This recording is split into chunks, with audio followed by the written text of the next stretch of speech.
আমি জানি এই রুলস অফ প্রসিডিউর অনুযায়ী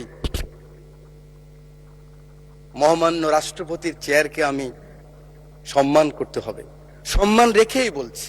ওই চেয়ারকে ধন্যবাদ দিচ্ছি, ওই প্রতিষ্ঠানকে, কিন্তু মহামান্য রাষ্ট্রপতিকে, ব্যক্তি শাহাবুদ্দিন সুপ্পু সাহেবকে আমি কিন্তু ধন্যবাদ জানাতে পারলাম না বলে আমি দুঃখিত। লক্ষ্মীপুর 4 আসন থেকে নির্বাচিত মাননীয় সদস্য জনাব ABM আশরাফ উদ্দিন নিজান। জনাব ABM আশরাফ উদ্দিন নিজান, আপনার সময় 8 মিনিট। ধন্যবাদ আপনাকে। কয় মিনিট? মাননীয় কামরুজ্জামান রতন সাহেব, আপনি বসেন প্লিজ। আউযু বিল্লাহি মিনাশ শাইতানির রাজিম, বিসমিল্লাহির রহমানির রহিম। মাননীয় স্পিকার, আপনাকে ধন্যবাদ। 71, 90 এবং 24-এর রক্তাক্ত জুলাই বিপ্লব, বর্ষা বিপ্লব, এই বিপ্লবে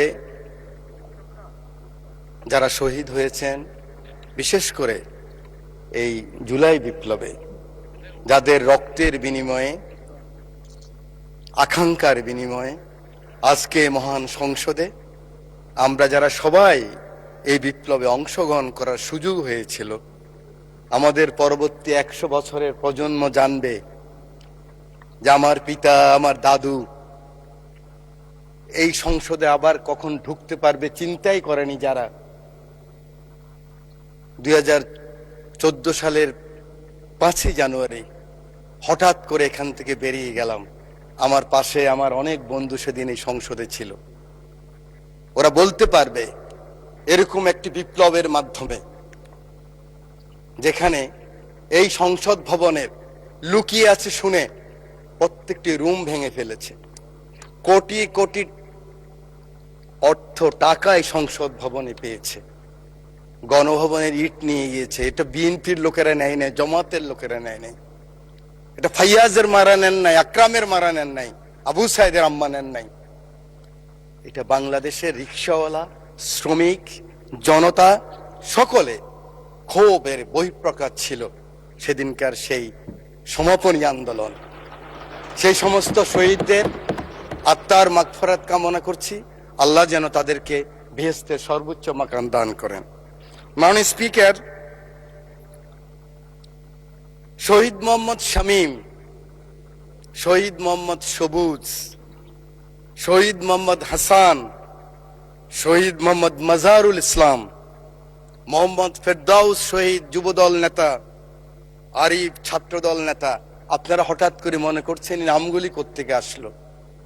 অজপাড় গাঁয়ের, মেঘনা পাড়ের। আমার পাশে বসা আছে আমার মাননীয় সংসদ সদস্য, আজকের পানি সম্পদ মন্ত্রী আবুল খায়ের ভূঁইয়া সাহেব, আমাদের অঞ্চলের। এরা শহীদ হয়েছে জুলাই বিপ্লবে। ওদের মাকে আমি কথা দিয়েছি, আমি জানি এই রুলস অফ প্রসিডিউর অনুযায়ী মহামান্য রাষ্ট্রপতির চেয়ারকে আমি সম্মান করতে হবে, সম্মান রেখেই বলছি।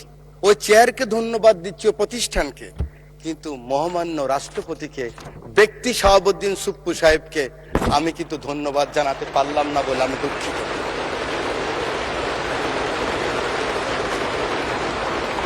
মাননীয় স্পিকার, শহীদ প্রেসিডেন্ট জিয়াউর রহমানকে স্মরণ করছি। আমার প্রিয় নেত্রী, আমার মা বেগম খালেদা জিয়া জীবনের শেষ পর্যায়ে এই চেয়ারে বসা ছিলেন 9th পার্লামেন্টে। তার পিছনে ছিলেন জনাব ফারুক সাহেব, আমরা ছিলাম, পার্থ সাহেব ছিলেন। প্রথম দিন 1/11-এর পরে আমরা যখন 26 জন, ম্যাডাম খালেদা জিয়া 3 জন, 29 জন ছোট্ট রুমের মধ্যে পার্লামেন্ট পার্টির মিটিং হলেন, আমি সাইকোলজির ছাত্র, আরেকদিন বলেছিলাম, মুখ দেখেই বুঝেছি ম্যাডামের মনে অনেক কষ্ট। ম্যাডাম নিঃশ্বাস ছাড়লেন, বাম দিকে খন্দকার দেলোয়ার সাহেব বললেন আর এই রাজনীতি করা হবে না, আপনারা যান, আমরা বয়কট করব।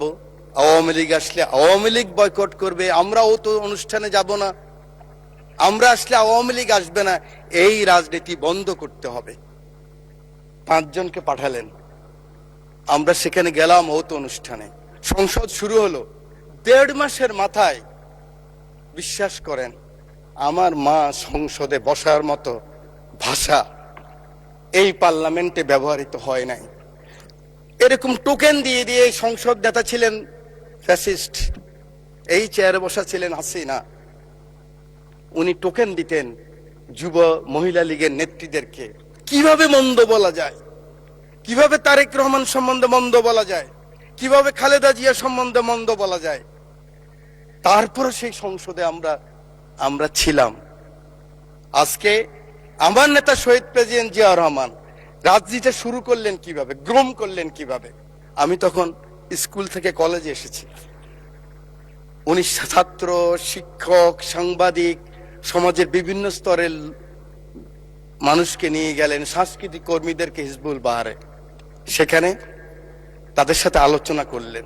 আমার সুযোগ হয়েছিল, আমি ফার্স্ট ইয়ার থেকে সেকেন্ড ইয়ার উঠলাম বিশ্ববিদ্যালয়ে। উলসি যদুনাথপুরে নিয়ে গেলেন আমাদেরকে, চট্টগ্রাম বিশ্ববিদ্যালয় থেকে ফার্স্ট সেকেন্ড যারা হয়েছে। 8 ঘন্টা ছিলাম। ওই হাতের স্পর্শ, ওই কথা, ওই ভীষণ এখনো মনের ভিতরে ভাসে। হয়ে গেলাম জাতীয়তাবাদী শক্তির একজন সৈনিক। আল্লাহ এই দুই নেতা এবং নেত্রীকে বেহেশতের সর্বোচ্চ মাকাম দান করুক। সময় নেই, বলতে পারবো না, শুধু বলতে চাই আর কত যুদ্ধ, আর কত তর্ক, আর কত বিতর্ক, আর কত ছোট করা। এই সংসদটাকে আসুন না সকলে মিলে, সকলের সংসদ, আকাঙ্ক্ষার সংসদ, বাংলাদেশের 16 কোটি 17 কোটি মানুষ যে সংসদ চায়। আমি এখানে যত কথাই বলি, আমি মনে করি আপনাকে গায়েল করেছি, আপনি মনে করেন আমাকে গায়েল করেছেন, কিন্তু বাংলার কৃষক, বাংলার শ্রমিক, বাংলার জেলে সে কিন্তু বোঝে আমার কথা সঠিক না আপনার কথা সঠিক। আমার মহাসচিব মহোদয় এখানে বসা আছেন, আমার মহাসচিব মহোদয়কে হেলমেট পরাই নিয়ে গেছি, নাম বলতে পারলাম না, একজন সেনাবাহিনীর প্রধানের সাথে মিটিং করার জন্য আজকের কৃষিমন্ত্রীর বাসায়। কারণ ওটা বেশি দিন নয়, 23 সালের কথা বলছি। জীবনের বাজি নিয়ে এই কথাগুলি করেছি আমরা। আমার নেত্রী 11 আমার নেতাকে যখন নিয়ে গেল খবর পেলাম আমি, কারণ 7 দিন আগে শেষ দিন আমার দেখা হয়েছিল আমার নেতা তারেক রহমানের সাথে, বেগম খালেদা জিয়ার সাথে 111-এর পরে হাওয়া ভবনে। সেদিন ছিল ওনার শেষ দিন। খবর পেলাম ওনাকে নিয়ে গেছে, ঢুকে গিয়েছে। 196 জন এমপি ছিল এই পার্লামেন্টে, আমি ঢুকেছি। আমার নেত্রীকে দেখেছি একজন মা, তার সন্তানের জন্য কি আকুতি, কি কান্না, কি বেদনা বিধুর আমি দেখেছি। আমি সেই কথা মনে রাখতে চাই। আজকে আমরা অনেকে আছি, কিন্তু ষড়যন্ত্র বন্ধ হয়নি। জাতীয়তাবাদী নেতাদেরকে বেঁচে থাকতে হলে অনেক যুদ্ধ করতে হয়, ঐক্যবদ্ধ থাকতে হয়। আমরা সকলে আসুন একমত হই।